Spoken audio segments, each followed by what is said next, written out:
कहते हैं कि पाकिस्तान ने चूड़ियां नहीं पहनी है, अरे भाई पहना देंगे। सबने सुना होगा कि जिसकी लाठी उसकी भैंस। पाकिस्तान जिसके पास कुछ भी नहीं है, $1 बिलियन के लिए मारा मारा फिरता है। इंडिया के प्राइम मिनिस्टर नरेंद्र मोदी ने जवाब दिया है कि अगर पाकिस्तान ने चूड़ियां नहीं पहनी तो हम पाकिस्तान को यानी इंडिया पाकिस्तान को चूड़ियां पहना देगा। पाकिस्तान के पास आटा नहीं है, गंदुम नहीं है, चीनी नहीं है, पेट्रोल नहीं है। अगर उनके पास चूड़ियां नहीं है तो उन्हें हम चूड़ियां भी भिजवा देंगे।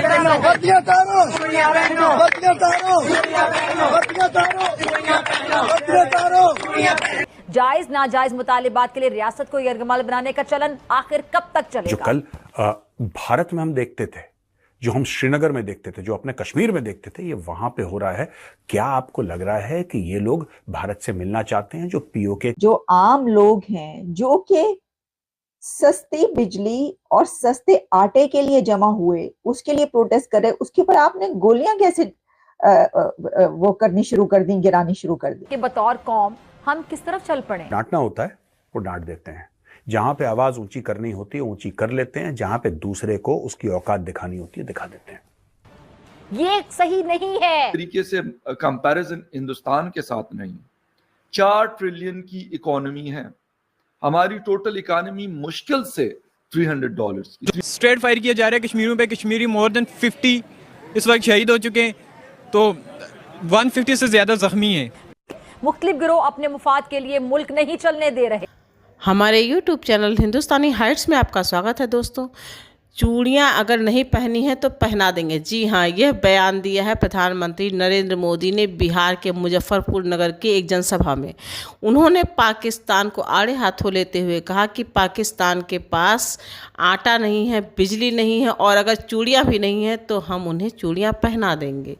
प्रधानमंत्री ने जनसभा में लोगों से सवाल किया कि आप अपने मोहल्ले में एक ढीला ढाला मास्टर चाहते हैं, एक ढीला ढाला थानेदार चाहते हैं, या एक मजबूत और अपने कर्तव्य के लिए निष्पक्ष रहने वाला थानेदार और मास्टर चाहते हैं? तो जब आप इन्हें ढीला ढाला नहीं चाहते तो देश का प्रधानमंत्री कैसे मजबूर हो सकता है? उसे भी मजबूत प्रधानमंत्री चाहिए भारत देश को। इसी बात पे मणिशंकर और फारूक अब्दुल्ला के बयानों का जवाब देते हुए भारतीय प्रधानमंत्री ने ये याद दिलाया कि विपक्ष के लोग पाकिस्तान के परमाणु बम से इतना डरते हैं कि ये पाकिस्तान से ज़्यादा पाकिस्तानियों का पक्ष ले रहे हैं और इस तरह के बयान दे रहे हैं कि पाकिस्तान ने चूड़ियां नहीं पहन रखी। भारत को पाकिस्तान की इज्जत करनी चाहिए क्योंकि पाकिस्तान के पास परमाणु बम है। लेकिन भारतीय प्रधानमंत्री ने कहा कि अगर पाकिस्तान ने चूड़ियां नहीं पहन रखी है तो हम पहना देंगे। इंडिया ने भी कश्मीर को लेकर अपने जो बयान है वो जारी किए। कश्मीर पर इंडिया के डिफेंस मिनिस्टर का कहना था कि आज़ाद कश्मीर के हालात ऐसे हो गए हैं कि वह खुद ब खुद इंडिया के साथ जम हो जाएंगे, इंडिया के साथ मर्ज हो जाएंगे। जिस पर जम्मू कश्मीर के एक्स सीएम फारूक अब्दुल्ला साहब का कहना था कि पाकिस्तान ने चूड़ियां नहीं पहन रखी, पाकिस्तान कभी भी कश्मीर को इस तरह इंडिया के साथ जाने नहीं देगा, पाकिस्तान एक एटॉमिक पावर है। जिस पर इंडिया के प्राइम मिनिस्टर नरेंद्र मोदी ने कहा कि अगर पाकिस्तान ने चूड़ियां नहीं पहनी तो हम पाकिस्तान को चूड़ियां पहना देंगे। पाकिस्तान के पास आटा नहीं है, पाकिस्तान के पास चीनी नहीं है और अगर पाकिस्तान के पास चूड़ियां नहीं है तो इंडिया पाकिस्तान को चूड़ियां भिजवा देगा, चूड़ियां पहना देगा। मुख्तलिफ गिरोह अपने मुफाद के लिए मुल्क नहीं चलने दे रहे। जायज नाजायज मुतालिबात के लिए रियासत को यरगमाल बनाने का चलन आखिर कब तक चलेगा? सबने सुना होगा कि जिसकी लाठी उसकी भैंस। इस मुहावरे पर हम पाकिस्तानियों का यकीन ईमान की हद तक पुख्ता हो गया है। इसीलिए तो मुआशरे में जिसे देखें हाथ में अब देखने के बकायदा लाठी पकड़े नजर आता है, चाहे वो मजहबी रहनुमा हो या फिर सियासी रहबर हो, हर कोई लाठी के जोर पर अपनी बात मनवाना चाहता है, चाहे फिर वो शोला बयानी से हो या फिर हकीकत में आतिशफशानी यानी धरना, एहतजाज, जलाओ घिराव करके हो। अच्छा, इसकी ताज़ा तरीन एग्जाम्पल मिसाल आज़ाद कश्मीर में होने वाले एहतजाज की सूरत में सामने आई। अच्छा, मुझे एक बात समझ नहीं आती कि जब मुतालिबा तस्लीम कर लिए गए तो फिर एहतजाज, जलाओ घेराओ, इंतशार की क्या तुक बनती है? आफरीन है आज़ाद कश्मीर हुकूमत पर भी, जिसने मामले की जो नज़ाकत है उसको समझा ही नहीं सही वक्त पर। इन फसादात में एक पुलिस अफसर की शहादत हुई, कई अहलकार जख्मी हुए, एहतजाजियों की हलाकतों की भी खबरें हैं और जब पानी सर से गुजरा तो फिर मुज़ाकरात की संजीदा कोशिशें तब जाके शुरू हुई और बकौल वज़ीर आज़म आज़ाद कश्मीर अस्करी क़यादत की कोशिशों से मामला हल करने में मदद मिली। लेकिन यहाँ एक सवाल उठता है, वो सवाल ये है कि बतौर कौम हम किस तरफ चल पड़े हैं? मैं इस चीज़ से इनकार नहीं कर रही कि एहतजाज से लोगों को रोकना चाहिए। जहां तक बात है एहतजाज की, मुतालिबात की, तो मुतालिबात तो जायज़ मुतालिबात पेश करना हर किसी का बुनियादी हक है। एहतजाज करने का हक भी पाकिस्तानियों को आइन देता है, लेकिन मुतालिबात को ज़बरदस्ती मनवाने और पुरअमन एहतजाज के बजाय फसाद, इंतशार फैलाने, ज़बरदस्ती लोगों के कारोबार, दुकानें, रास्ते, सड़कें बंद करने का हक किसी को भी हासिल नहीं है। ये सही नहीं है। चाहे वो फिर सरकारी मुलाजिम हो, आम शहरी हो या फिर सियासी कारकुन हो, पूरी दुनिया में किसी को यह हक इख्तियार नहीं दिया जाता कि अपने मुतालिबात को मनवाने के लिए कानून को अपने हाथ में ले लिया जाए।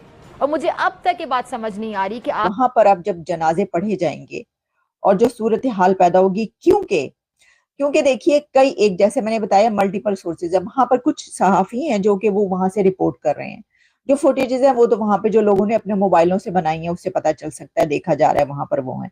लेकिन कितने लोग हैं? अगर कोई ये कह रहा है 13 हैं और कोई ये कहे कि नहीं 13 नहीं है 10 हैं, या कोई ये कहे कि नहीं 8 हैं, भाई जितने भी हैं, मसला ये है कि जब इतनी बड़ी तादाद में गोलियां चली और खून बहाया है तो वो 4 हो, 5 हो या 10 हो, वो तो हो गया जो होना था, वो तो आपने करके दिखा दिया।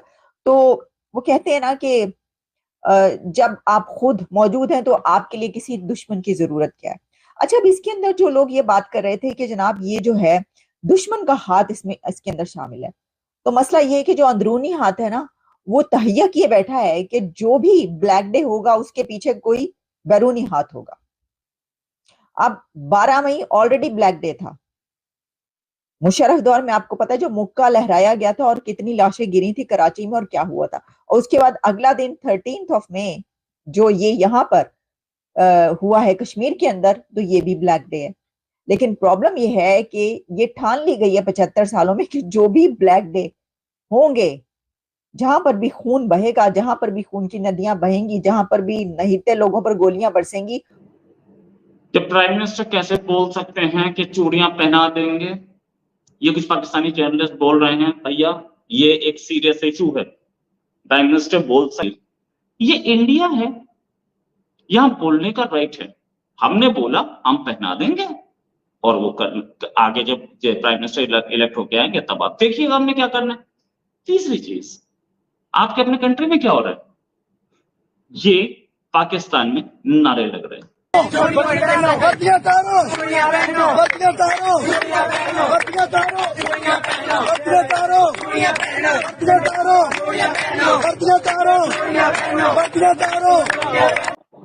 ये कुछ कितने लोग हैं पाकिस्तानी जो कि बोल रहे हैं कि वर्दी उतारो चूड़ियां पहनो, वर्दी उतारो चूड़ियां पहनो। ये जो दहशतगर्दी है इसके पीछे वर्दी है, ये सारे नारे लगाता कौन है? पाकिस्तान में पाकिस्तानी अवाम लगाती है। 50 बार पाकिस्तान में नारे लग चुके हैं कि चूड़ियां पहन लो, तो अब आपको बुरा नहीं लगा। आज प्राइम मिनिस्टर ने इंडिया ने बोल दिया तो आपको बुरा लग गया।